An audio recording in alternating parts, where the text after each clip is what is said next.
What's up, creative crowd? Cuisine Art here, as usual, and today we're going to be talking about alternatives to going to art school. In my last video, we've talked about all of the great advantages that art school can give you. However, we all know it's not an option for everybody. There are a billion of reasons why people can't go to art school, and one of those reasons is, of course, money. Any degree is expensive. Art schools are expensive. They're great, but they are expensive. And so today, we'll be talking about what you can do if you can't afford an art school. Let's make something clear. Whether you have an art degree or not, you can still get a job in the art industry. The only thing that ever matters is your skill. When I worked at big studios, I met plenty of artists who never graduated art degree, and they've been there for many years working, and it's all because they have such an amazing skill. And so naturally, if you can't afford an art degree, it's okay. The most important thing to focus on right now is your skill. And so here are the things that you can do if you can't afford an art school. First, focus on building your fundamentals. Art fundamentals are very important, especially if you're looking to get a job at the studio. So start by researching 10 art fundamentals and focusing on them. You might have heard of them and probably even started studying them yourself. It includes things like shapes, values, anatomy, texture, perspective. What else was there? Hold on, I am gonna cheat real quick. Composition, lighting, space, all of those things. So that's the number one thing I suggest you to focus on before you choose a direction and jump into more detailed stuff. Because mastering those fundamentals will also help you be more flexible when it comes to the direction you want to go in as a career. Basically, art fundamentals is something that is included in art school. It is required. So if you can study it yourself, consider it part of the art university material done. Next. While studying art fundamentals, you should be continuing developing your skills, finding what makes you you and what makes your artwork special. Of course, the great part about it is that, you don't have to decide right away what you want to do. You might end up becoming a 3D modeler or storyboard artist or visual development artist or environment artist. There's so many things that you could be doing. And that's why they're called fundamentals, because they will build your educational base and you can build from that. So first you will be building your basic skills, and from there you can decide, okay, now I can try comics because I'm good, you studied perspective, you studied anatomy, now you can try comic books, or you can try, you're more familiar with environment now, you're more familiar with storytelling, all of those things. You can try storyboard or visual development. There are so many things you can do. You want to try 3D modeling, you can try 3D modeling, The best part is that when you study art fundamentals, you get to build on top of that. So this is your basic education and you just build from that. The next thing I'm gonna recommend if you can't go to art school is joining online art courses and schools. Today there is a great variety of online education. You've probably heard of Skillshare, Udemy, and general platforms like that. But there are actually also platforms that are focusing specifically on professional industry. For instance, if you're interested in visual development, Schoolism is probably a place for you. It's an online educational program. They have two options for you to study. One is you can join a program where you would be getting feedback from teachers, which is a little bit more expensive. I believe it's over $1,000 to join a course. But it is a real course, and you will be getting feedback from your professors. You will be doing homework, all of those things.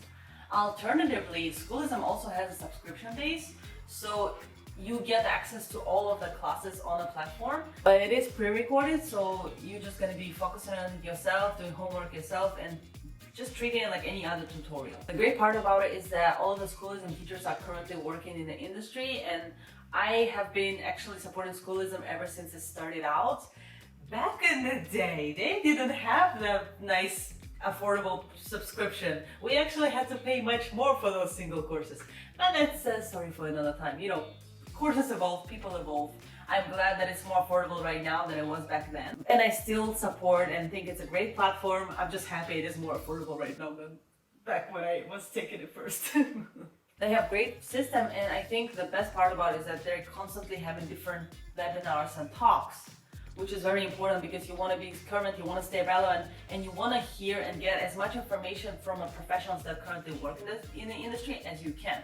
In our school, like I mentioned before, a lot of our schools, they do hire professionals. So in my opinion, Schoolism is one of the best alternatives to art school because it is much more affordable, but you get the basic knowledge and some experience from the professionals that you need. There are also more general platforms like Domestika. Domestika has a lot of different courses But in my opinion, if you compare Domestika to say Udemy or Skillshare, Domestika is still more professional because they are targeting towards professional artists rather than just, let me show you how to draw. Because with Udemy or Skillshare, I feel like it's a little bit too general and it's not necessarily targeted towards professionals. It's more about learning the skill, and it's not necessarily taught by a professional. Where Domestika, of course, schoolism is exclusively taught by professionals that work in the industry. So schoolism is my first recommendation, but Domestika is pretty good too as a subscription base because they do try to target more professional art industry courses and have more teachers that teach such courses there. I would even go as far as to say that you can actually do both. You can take schoolism subscription and Domestika, or at least try out Domestika, because while schoolism is great, they have professionals that are currently working in the industry, they have currently new courses and things like that. If there is something that you're looking for specifically, say you want to do texturing or 3D modeling, things like that, they don't always have that. You still need a basic knowledge that schoolism has provided, but I feel like Domestika has a bigger database of those courses and they have a more variety there. So, I think if you can do both, try to check out both. I think Domestika has some period like 30-day trial, something like that. So you can go and check it out and see if that's something for you. Actually, what I'm about to talk about is something that I apply myself because I always try to improve my skills. I always try to further my knowledge. And whenever I feel like, this part is something I'm less familiar with or this is something that can be improved, I go and I look for a course and, I try to extend my education as much as I can, and I try to always keep on studying, keep on learning. So those are all my personal experiences, something I'm quite familiar with, and I personally think they are all worth it, so you should definitely check those things out. All of those things that I talk about here is something that I actually personally experienced. I try to keep my education current, try to keep on studying, improving my skills whenever I can.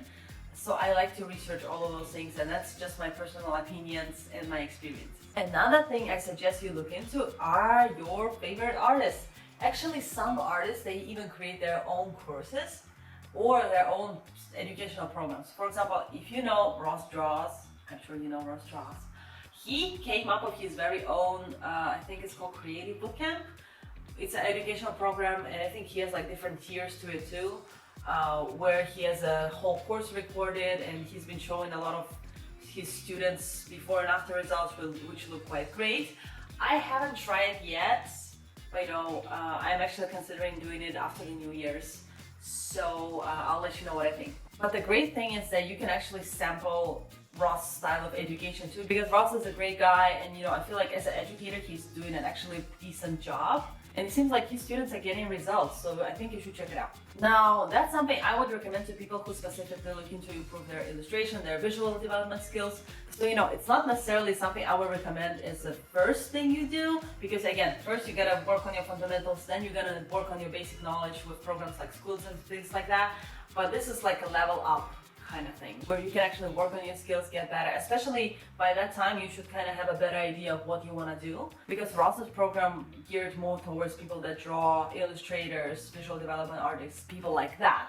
So you want to make sure that you fall into this category, otherwise you will feel like you waste your money, because his course is more expensive than the programs I mentioned before. So it is a level up, but that's something that you should do only after you actually have the base to work from. And on that note, let's talk about the next thing. And it is tutorials. There is a great variety of tutorials available out there. Some of them you can find here on YouTube, some of them exist on other platforms. I would say if you have some favorite artists that you follow, that you really love their stuff, you wish you could do something like that, I recommend going into their pages and checking out whether they have Patreon or YouTube channel. Because a lot of artists, what they do is they will create a YouTube channel, or both YouTube and Patreon. And usually whenever they have Patreon, you can find a lot of exclusive tutorials there. And that's something I find very helpful if you're looking for a specific style, or if you want to know how this particular artist did that. Patreon is a great tool for both artists and viewers, and I feel like if you know what you're looking for, if you have some artists that you follow, you think their stuff is great and you really wish that's something that you could do, go and check out if they have Patreon, because a lot of the artists nowadays have it, and it's a great resource for learning as well. But most importantly, keep getting better, keep developing your skills, look for information out there, look for tutorials and things like that, and you will get there. I feel like it's so amazing that now there are so many affordable online resources available for us artists to improve. I try to take advantage of it as much as I can. I suggest you do the same. And no matter what, keep working on your skills, keep getting better, educate yourself, and you will get there. Thanks for watching this video, you guys. Let me know in the comments below what you think, if you have experience with those platforms, things like that. You can support me by hitting like and subscribe. And we have a lot of exciting videos coming up for artists, from artists. So stay tuned, and I'll see you next time. I know a Wonder Woman, she's a superhuman. She doesn't need a cape or comic book she made. She doesn't change religions, she's used to shows and stages. She can do